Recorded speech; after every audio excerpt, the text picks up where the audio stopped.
बोलो सच्चे दरबार की जय। ओढ़ौल के फुलवा में कवन गुना हो मैया गइलू लो भाई। ओढ़ौल के फुलवा में कवन गुना हो मैया गइलू लो भाई। गइलू लो भाई मैया गइलू लो भाई। गइलू लो भाई मैया गइलू लो भाई।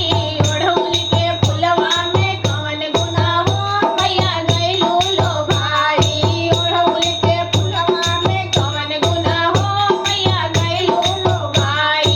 दवना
की जय।